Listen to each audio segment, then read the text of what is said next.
Hi, everybody. Welcome to the Sigma Empath Podcast. Me and my companion, Confucius, the panda, filled with wisdom and insight. It's a bit of a somber rant edition episode. It's a topic that I try to shy away from, but as an empath, I'm overwhelmed. I live in America and I'm overwhelmed as to what is happening. And I'm taking a risk knowing that this podcast is going to alienate some people. And I'm willing to accept and understand that this might not be for you. Some might call this a political post. I don't view it remotely as a political post. I view it as a humanist post. As an empath, I am anti-narcissist. As an empath, I am anti-bullying. I am anti-manipulation. I am anti-oppression. I am anti-greed. As an empath, I am all about love, nurture, caring, understanding. I'm not about forgiveness to those who do evil. I'm not that type of empath.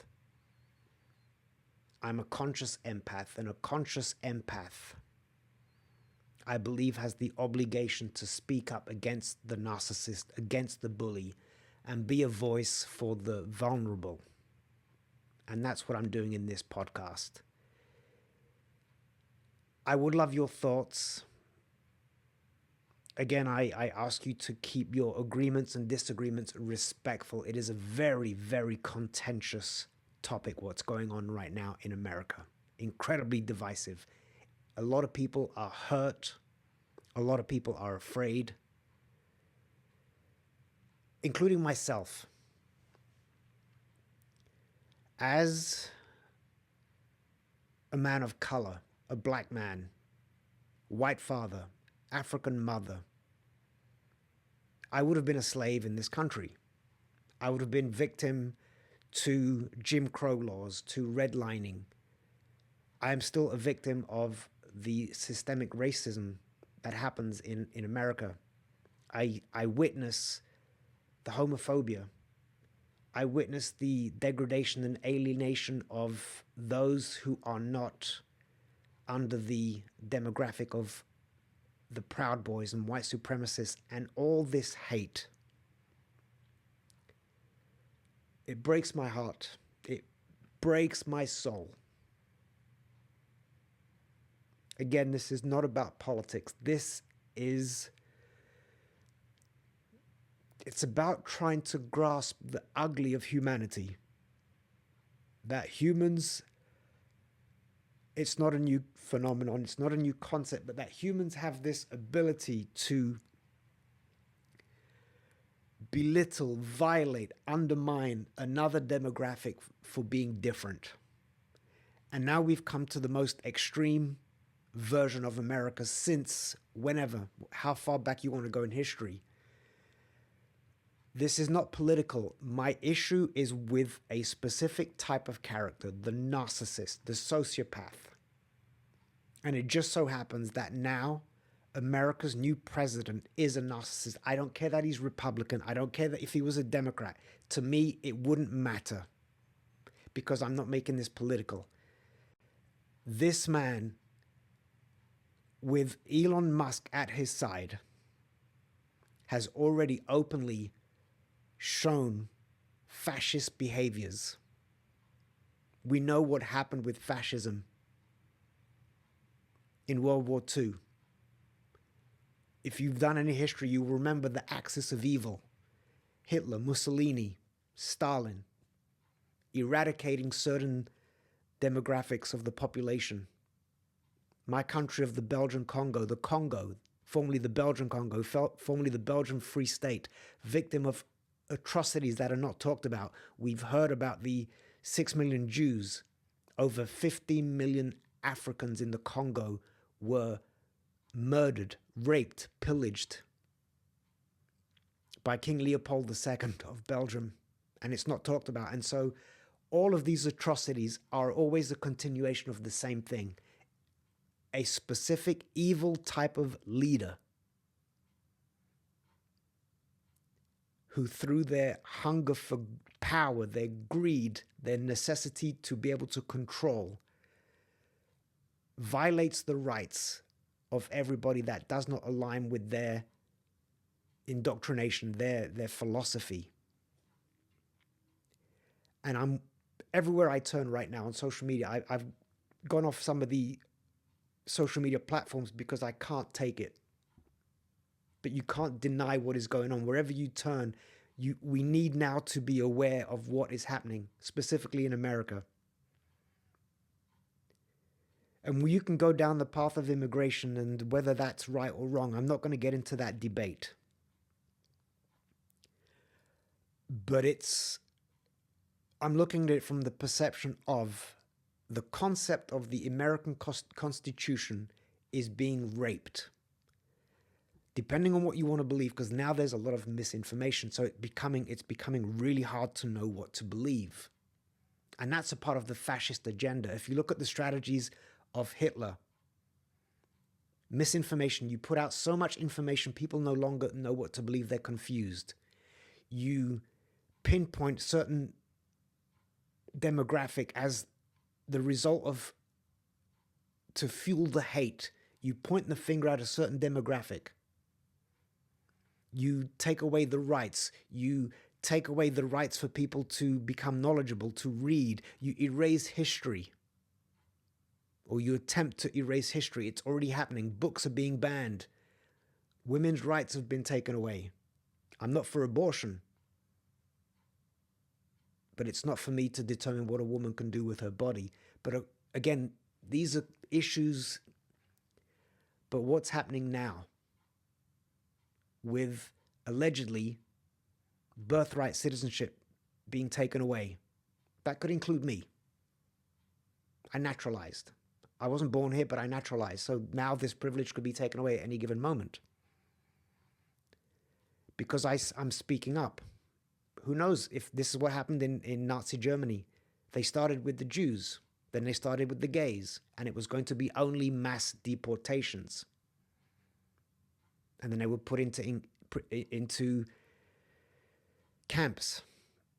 And the equivalent here is going to be prisons. Probably there's going to suddenly be an increase in the amount of prisons to accommodate for all these arrests. And then the next phase, what's the next phase going to be? And I'm scared. I'm scared for myself. I'm scared for people that I love. I'm scared for friends. I'm worried about certain friends who are okay with this, who are willing to deny that Elon Musk's gesture was not the Nazi swastika Heil Hitler sign.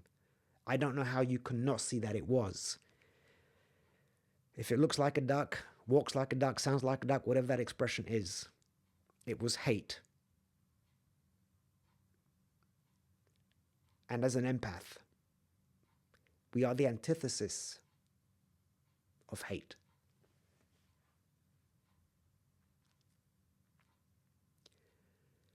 If I lose you because you are pro-Trump, I'm okay with that. It is your right. But this is not a political statement. This is an attack on an individual who is a narcissist, a dangerous sociopath, borderline sociopath man. That's my issue. I don't care about Republican or Democrat. It's the way America has always been. But up until this term, pardoning the Proud Boys, the January 6th insurrectionists, one who attacked and brutally wounded a police officer, I don't understand it. That's really where I'm coming from. I don't understand how this is happening. Let me know your thoughts. Am I out of line to bring this up? Am I being divisive? That's the other part, is whenever people speak up and point out the bully, the narcissist at work, when they go to HR and report somebody for sexual abuse, they're always the snitch, the troublemaker. Why is the villain not portrayed as the villain? Why is the person standing up to evil always portrayed as the villain? Martin Luther King was the villain. Anybody who was involved with any form of evolution, whether it was women's rights, Mahatma Gandhi, civil disobedience, Malcolm X, by any means necessary, Marcus Garvey, Patrice Lumumba in the Congo. Anybody who stands up to oppression is perceived and portrayed as the villain. Why? Why is that? Me speaking up for black rights because I wish I could have the same rights and the same benefits, and now those are being taken away with DEI. Why does that make me a villain? Why would that make you unfollow me? Because I'm pointing out a bad person. Yeah, but what about the price of eggs, Vital? I would rather pay $1,000 for an egg, but to keep my integrity as an empath intact. Again, the empath is the antithesis of the narcissist. Not all empaths are willing to speak up. This is the challenge of being an empath. Is for the most part we're timid. We don't speak up. We want to keep this. We don't want to ruffle feathers. That's not the type of empath I am. I'm a conscious empath, and the conscious empath. You look at some of the, again, going back in history. Joan of Arc stands up against the greedy French. She's burned at the stake. She's vilified. Years later, centuries later, we realize she was a hero. And this is the continual thing that happens. Those who are vilified for standing up against injustice rather, years later when we look back, now become the heroes. We now celebrate Martin Luther King, who was listed as a domestic terrorist at one point. Now he's a hero. What will we say 20, 50 years from now with what's happening now? Will people like myself who speak up still be the villain? Will people who remain quiet, like the people who remain quiet in Nazi Germany, who now find themselves on the wrong side of history, who were the divisive people? Those who spoke up, or those who said nothing? Because saying nothing is enabling, condoning the bad behavior. If you choose to keep following me, thank you. Hopefully you understand that I'm coming from a place of love and goodness, not being divisive. I'm being honest, authentic, vulnerable.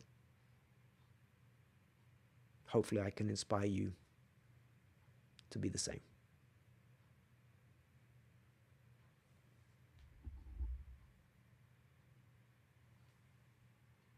Thank you guys for listening.